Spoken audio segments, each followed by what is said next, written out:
రైతుల పరామర్శ పేరుతోటి నిన్న జగన్మోహన్ రెడ్డి కృష్ణా జిల్లాలో చేసిన పర్యటన అసలు ఎలా చూడాలంటారు? అందరికీ నమస్కారం.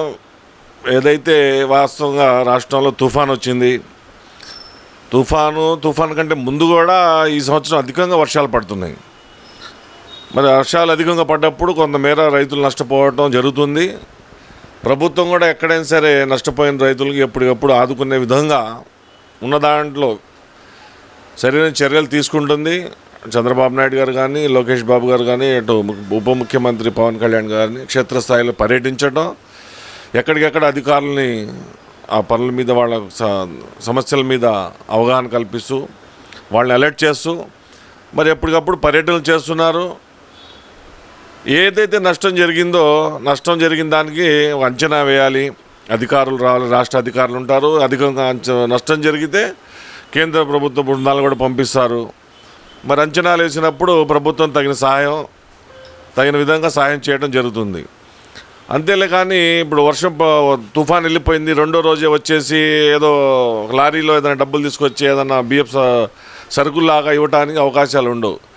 మరి గౌరవ ముఖ్యమంత్రిగా పనిచేసినటువంటి జగన్మోహన్ రెడ్డి గారికి కనీస అవగాహన లేదు దీని మీద. ఎక్కడ కూడా ఏదో వచ్చేసి ఏదో ఒక మాటలు, మొన్న ఏదో ఒక వీడియో చూశాను మొన్న ఏదో ఒక చిన్న కంకి ఒకటి పట్టుకొని ఇదేదో ఇన్షుట్ బుట్టిష్యూ అని చెప్పేసి మాట్లాడుతుంటే అక్కడ ఉన్న రైతులు కనీసం ఆయన ఏం మాట్లాడుతున్నాడో ఒక మాజీ ముఖ్యమంత్రి ఉన్నటువంటి వ్యక్తి అర్థం కాక రైతులు వాళ్ళు మొఖాలు ఎల్లబెట్టిన పరిస్థితి చూసాం. కాబట్టి వ్యవసాయం మీద ఏమాత్రం అవగాహన లేని ముఖ్యమంత్రి చేసిన వ్యక్తులు ఎవరైనా ఉన్నారంటే జగన్మోహన్ రెడ్డి గారు. ఇప్పుడు ఓడిపోయిన తర్వాత ఎక్కడున్నాడు ఆయన ఒకసారి మనం గమనించుకుందాం. ఉన్నన్నాళ్ళు ప్యాలెస్ వదిలిపెట్టి బయటికి రాలేదు. ఒకవేళ బయటకు వస్తే చెట్లు కొట్టాలి, పరదాలు పెట్టాలి, వాళ్ళని కంట్రోల్లో పెట్టాలి, ఇళ్ళని కంట్రోల్ పెట్టాలి, అన్నీ చేసుకొని ఎకలి చేష్టలు చేసుకుంటూ తిరిగారు. ఇవాళ ఓడిపోయిన తర్వాత మరి అదే ప్యాలెస్లో ఉండాలిగా. ఓడిపోయినా కూడా ప్యాలెస్లో ఉండాలా, ప్రజా సమస్యల మీద పోరాడాలి. అదేమనంటే వాళ్ళు ఏమంటారు, మా అన్న పెద్ద డాను, వాళ్ళ నాయకులు చెప్పేది మా అన్న బయటకు వస్తే ఎవరు తట్టుకోలేరని చెప్పేసి.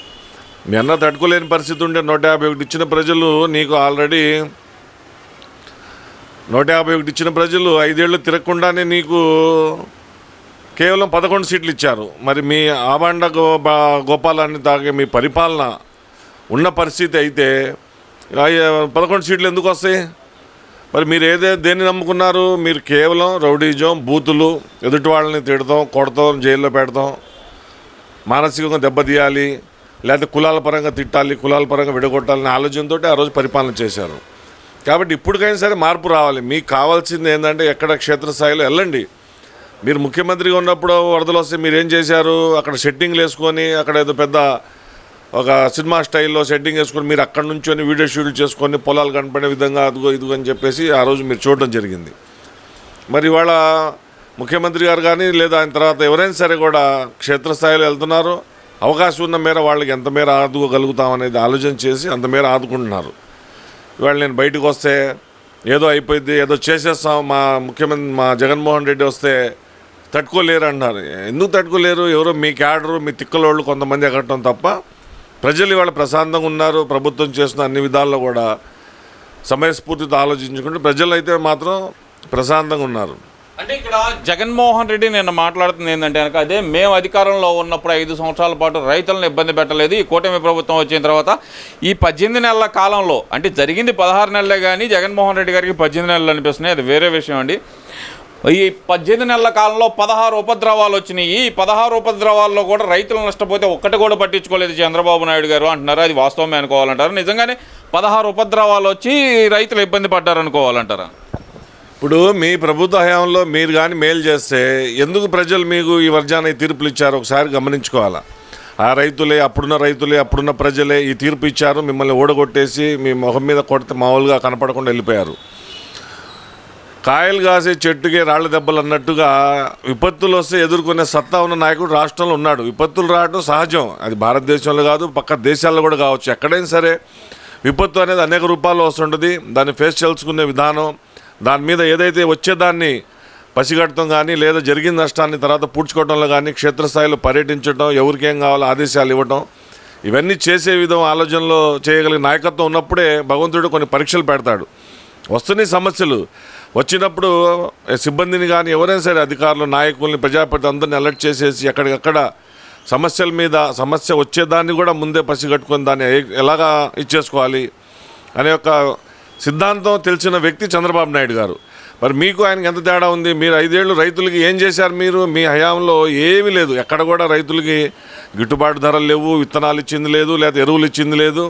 మీరు చేసుకుందల్లా ఒకటే తాడేపల్లి ప్యాలెస్లో కూర్చోవటం, పబ్బం గడుపుకోవటం, మీ మంత్రుల చేత వేరే వాళ్ళని తిట్టడం, ఆనందపడటం, ఆనందంలోనే స్వర్గాన్ని చూసుకొని 5 ఏళ్ళు పూర్తి చేసుకున్నారు.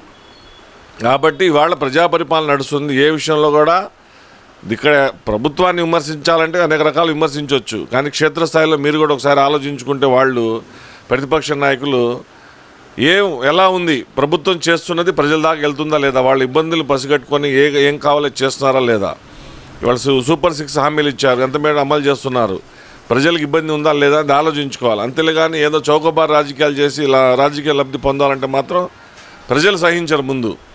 సరే, ఇదంతా ఒకే అనుకుంటే కనుక ఆరోగ్య కారణాలు ఏదైతే కనుక వల్లభనేని వంశీ అనారోగ్య కారణంతో బెయిల్ మీద వచ్చారు బయటికి.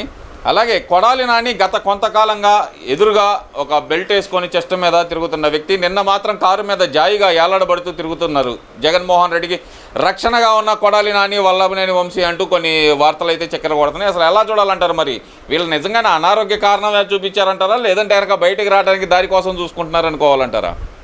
సరే, అనారోగ్య కారణాలు చెప్పుకొని బయటకు వచ్చి పబ్బం గడుపుకుంటున్నారు. అనారోగ్యం కాకపోయినా మీరు చెప్పినట్టుగా ఇప్పుడు కొడాలి నాని అనే అతను మామూలుగానే అతను అలవాటు లేదో అందరికీ తెలుసు. కాకపోతే ఆ జగన్మోహన్ రెడ్డి గారు వచ్చినప్పుడు ఆ కాసేపు షో చేసి అవన్నీ చేయకపోతే మళ్ళీ తర్వాత ఎక్కడ తొక్కేస్తాడో ఏం చేస్తాడు అనేది ఒక భయం.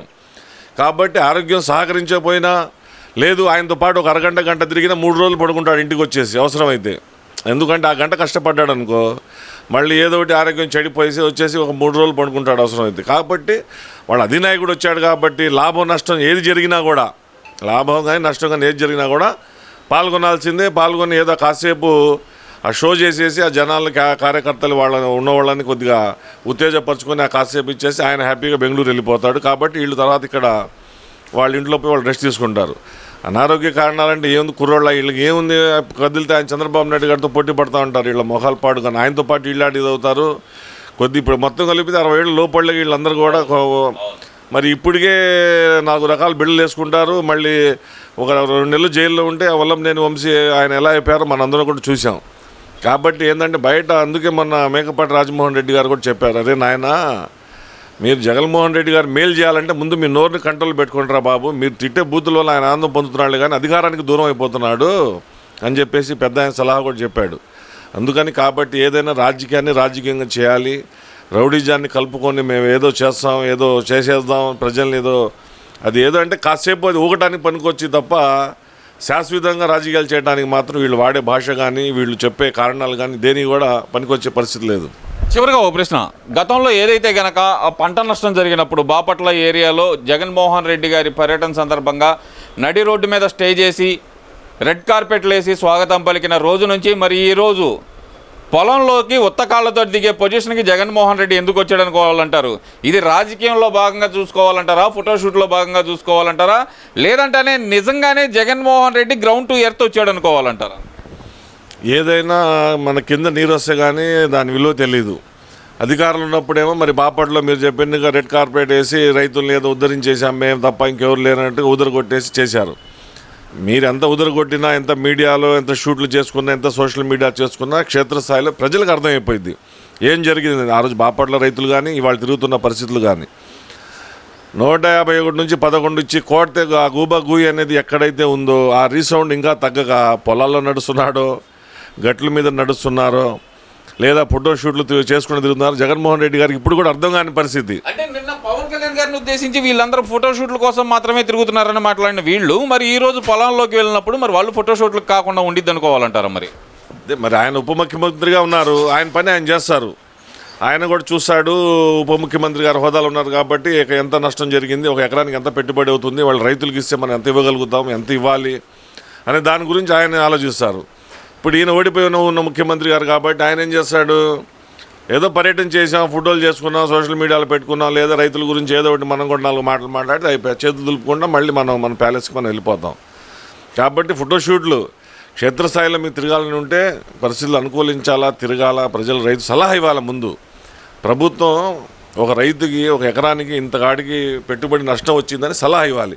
జగన్మోహన్ రెడ్డి గారు మాట్లాడిన దాంట్లో ఎక్కడైనా ఒక మాట ఉందా? అది ఒక ఎకరానికి ఇంత పెట్టుబడి అయింది, రైతుకి ఇంత నష్టం జరిగింది, ఇంత ఇవ్వండి అనేది ఎక్కడైనా ఒక మాట ఉందా? ఎక్కడా లేదు. కాబట్టి ఏదంటే చిత్తశుద్ధి లేని నాయకులు వీళ్ళందరూ కూడా వైఎస్ఆర్ పార్టీ వాళ్ళు ఏదో టైంపాస్కి ఫోటోషూట్లకి రాజకీయంగా ఏదో మేము కూడా ఇంకా బతుకున్నాం చెప్పుకోవడానికి తప్ప వీళ్ళ వల్ల ప్రజలకు ఎక్కడ కూడా మేలు జరిగే పరిస్థితి లేదు.